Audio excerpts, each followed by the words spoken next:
Hey, everybody, it's about Telly over here at OG Gamers, OG Gaming Live, and we're back. And before we get too far off in this video, I want to clarify that even though we've rebranded uh, the YouTube channel as a gaming channel, we haven't abandoned our roots. This is still a channel that does product reviews and how-to videos and stuff like that. And a little bit backstory on tonight's video. As many of you may or may not know, I was robbed in August, and they stole just about everything I had, especially all the high value stuff, including my workstation and all my music equipment, and everything like that. And I had to build another computer to replace that workstation on an extremely tight budget. So I didn't go with what I had, uh, and I went with the AsRock X570 Steel Legend Wi-Fi Axe motherboard and a Ryzen 9 5900X CPU. And that motherboard says that it supports Thunderbolt 3. However, when you go to AsRock's website,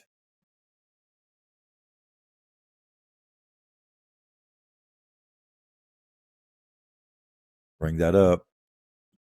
As you can see, it says it has one Thunderbolt AIC connector 5-pin. Supports the AsRock Thunderbolt 3 AIC card R2.0 only.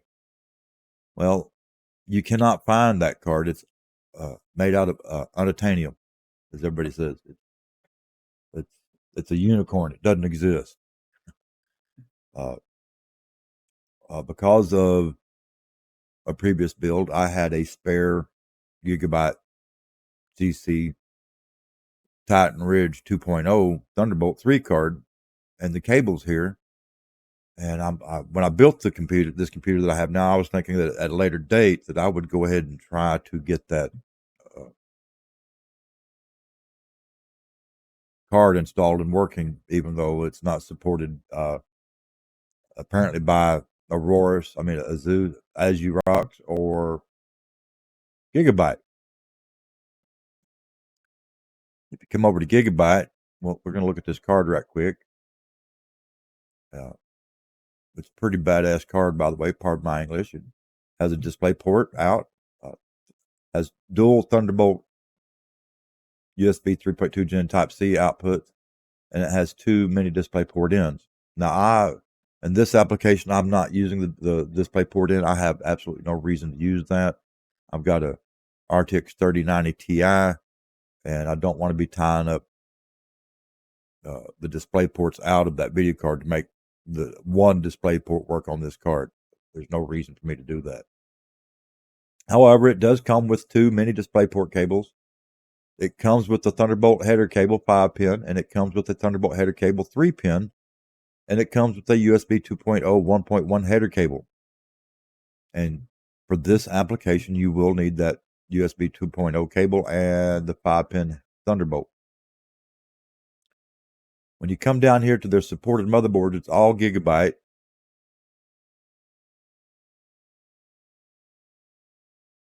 So they don't offer any support for this particular application. So I went into this pretty sure that I could make it work, but not 100% sure. I had a few ideas off the bat.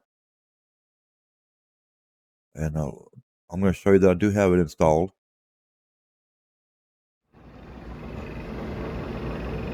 As you can see, that is the AsRock Steel Wi-Fi Legend. And I probably said that wrong, but you know what I mean. And that is the Gigabyte GC Titan Ridge. And let's just get this started here. Once you get the card installed, you're going to want to reboot the computer and come over into BIOS.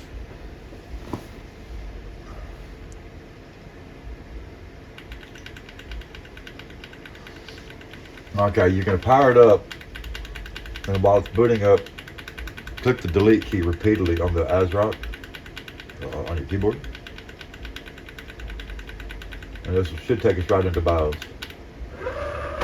Okay, once we get into BIOS, we're going to click on Advanced. And we're going to come down here to where it says AMD PBS. Come down here to Thunderbolt support. We're going to choose enabled. Now, I don't know if this makes any difference or not, but I was having a problem in Windows 11 with the no security checked. And the way I got it to work out was I selected user authorization. With no security checked, it would see my Thunderbolt chassis, but it wouldn't see the devices in it for some reason. I don't know what that was about, but to solve that problem, I just come over and turned on user authorization, and it started working. So, yeah. So now we're going to boot back into the system. Save the changes and exit.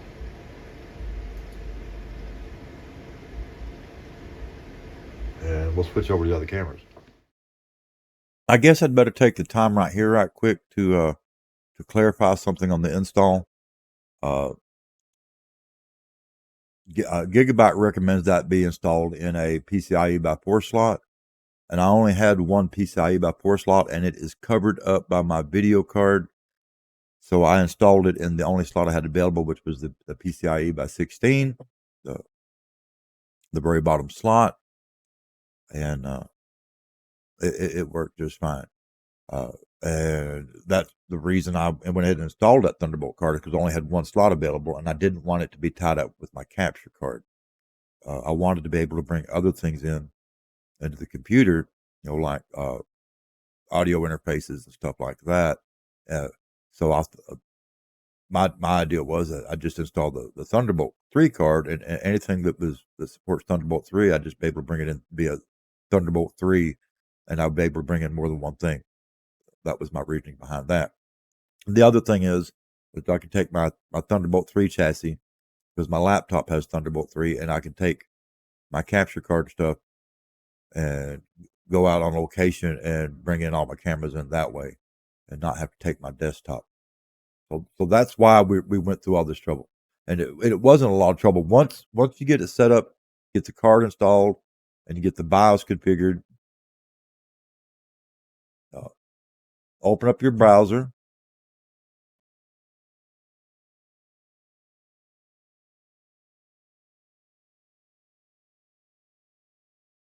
and in the search bar type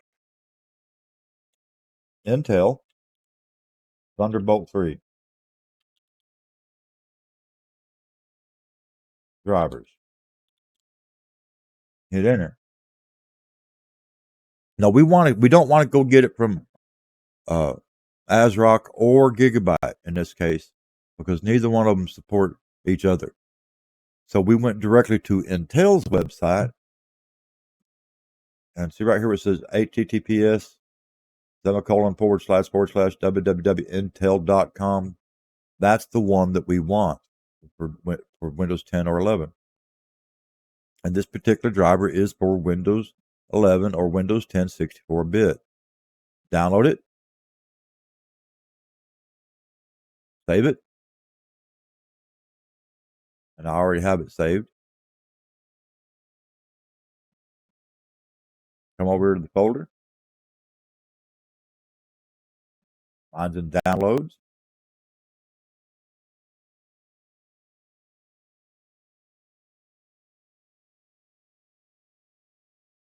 And this would probably work without extracting the files, and if it didn't, it would automatically ask you to extract them, but I just extract the files.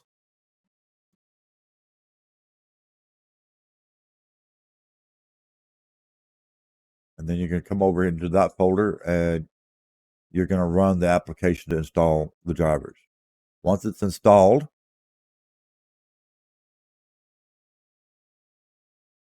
come back over, and a fresh install on Windows 11, it would show up under recently added.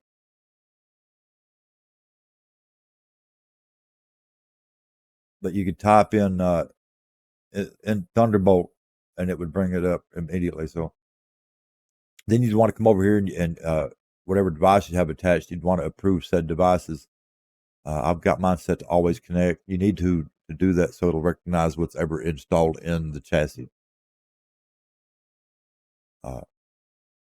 And there we go. It's done. That's how I'm bringing my cameras into this recording tonight. I have a Decklink quad from Blackmagic. I've only got 2 cameras hooked up, but that's how I'm bringing them in.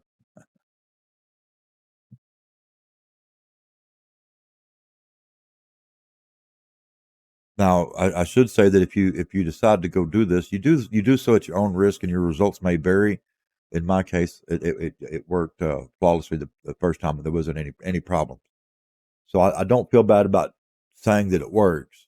I'm just saying that operator error or something could cause a problem.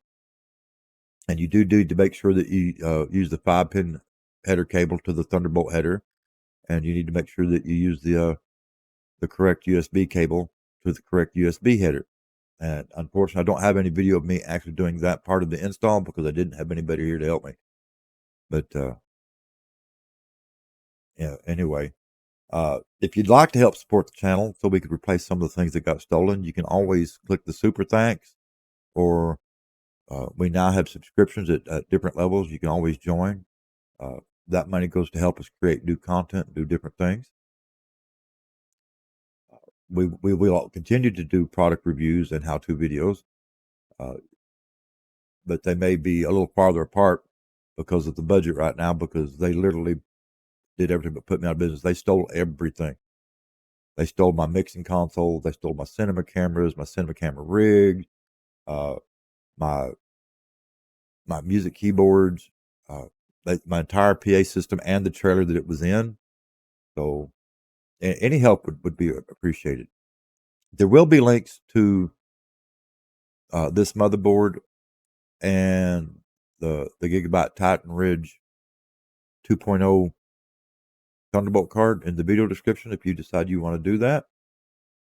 Now that Titan Ridge card should work on other motherboards, but you just need to make sure that you follow the correct installation procedures, get it installed into the correct slot. I would always recommend installing it in the last slot on the motherboard. Your slots are usually numbered 1, 2, 3, 4 from top to bottom. Or when possible, install it in the last slot. That has always worked well for me. I can't stress that enough. You can see the previous video when I did the Gigabyte TRX 40 designator build, and everybody was at that time was having problems and could not get the Thunderbolt to work, and I got it to work flawlessly first try. Anyway, till next time, this is Vitaly over at OG Gamers, OG Gaming Live. Y'all stay safe wherever you are in the world, and I'm out of here.